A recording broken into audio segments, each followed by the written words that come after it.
ಶನಿ ಮಹಾತ್ಮ ಸ್ವಾಮಿ ದೇವಸ್ಥಾನ ಇದು ಚಿಕ್ಕಮದುರೆ ಅಥವಾ ಕನಸವಾಡಿಯಲ್ಲಿದೆ. ಇದು ದೊಡ್ಡಬಳ್ಳಾಪುರದಿಂದ 18 ಕಿಲೋಮೀಟ್ರು, ನೆಲಮಂಗಲದಿಂದ 14 ಕಿಲೋಮೀಟ್ರ್ ದೂರದಲ್ಲಿದೆ. ದೊಡ್ಡಬಳ್ಳಾಪುರದಿಂದ ನೆಲಮಂಗಲಕ್ಕೆ ಹೋಗುವ ದಾರಿಯ ಪಕ್ಕದಲ್ಲೇ ಇದೆ. ಇಲ್ಲಿ ನೀವು ಕಡಿಮೆ ದರದಲ್ಲಿ ಪೂಜಾ ಸಾಮಗ್ರಿಗಳನ್ನು ಬೈ ಮಾಡಬಹುದು.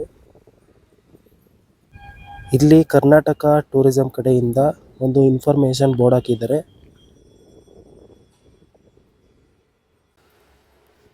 ಹಾಗೆ ಇಲ್ಲಿ ಭಕ್ತಾದಿಗಳು ತಮ್ಮ ಕಷ್ಟಗಳನ್ನು ಪರಿಹರಿಸಿಕೊಳ್ಳಲು ಇದರಲ್ಲಿ ಎಳ್ಳು ಬತ್ತಿಗಳನ್ನು ಹಾಕ್ತಾರೆ.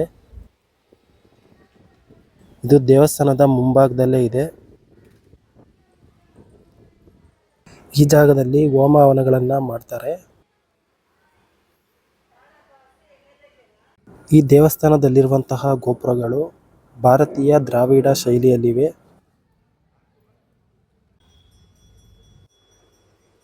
ಈ ದೇವಸ್ಥಾನದ ಮುಖ್ಯ ಗೋಪುರದ ಮುಂದೆ ದೇವರಿಗೆ ಈಡ್ಗಾಯಿ ಹೊಡೆಯಲು ಒಂದು ವ್ಯವಸ್ಥೆ ಮಾಡಿದ್ದಾರೆ ನೋಡಿ.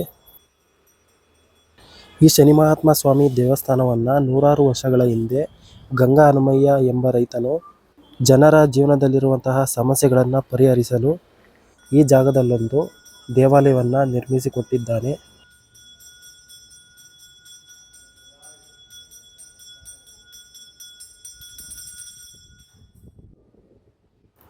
ದೇವಸ್ಥಾನದ ಒಳಭಾಗ ಈ ರೀತಿ ಇರುತ್ತೆ. ಇಲ್ಲಿ ಶನಿ ಮಹಾತ್ಮ ಸ್ವಾಮಿ ದೇವರನ್ನ ದರ್ಶನ ಮಾಡಿಕೊಂಡು ದೇವಸ್ಥಾನದ ಹಿಂಭಾಗಕ್ಕೆ ಹೋದರೆ ಇಲ್ಲಿ ನೀವು ಜ್ಯೇಷ್ಠ ದೇವಿಯ ದೇವಸ್ಥಾನಕ್ಕೆ ಹೋಗಬಹುದು. ಇಲ್ಲಿ ಕಾಣಿಸುತ್ತಿರುವ ಕಾಂಪೌಂಡ್ ಒಳಗೆ ಹೋದರೆ ಜ್ಯೇಷ್ಠ ದೇವಿಯ ದರ್ಶನವನ್ನು ಮಾಡ್ಕೊಳ್ಬಹುದು.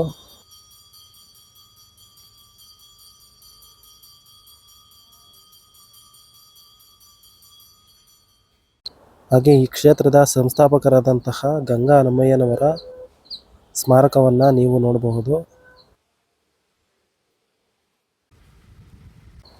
ಇದು ದೇವಸ್ಥಾನದ ಹಿಂಭಾಗ. ಈ ದೇವಸ್ಥಾನದ ಪಕ್ಕದಲ್ಲಿ ವಿಶಾಲವಾದಂತಹ ಜಾಗ ಇದೆ. ಹಾಗೆ ಮುಂದೆ ಹೋದರೆ ಅನ್ನದಾಸೋಹದ ಭವನಕ್ಕೆ ಹೋಗಬಹುದು. ಇಲ್ಲಿ ಪ್ರತಿನಿತ್ಯವೂ ಕೂಡ ಭಕ್ತಾದಿಗಳಿಗೆ ಭೋಜನದ ವ್ಯವಸ್ಥೆ ಇರುತ್ತೆ. ಹಾಗೆ ಇಲ್ಲಿ ನೀವು ಕಡಿಮೆ ದರದಲ್ಲಿ ಪುರಿಯನ್ನು ಬೈ ಮಾಡಬಹುದು.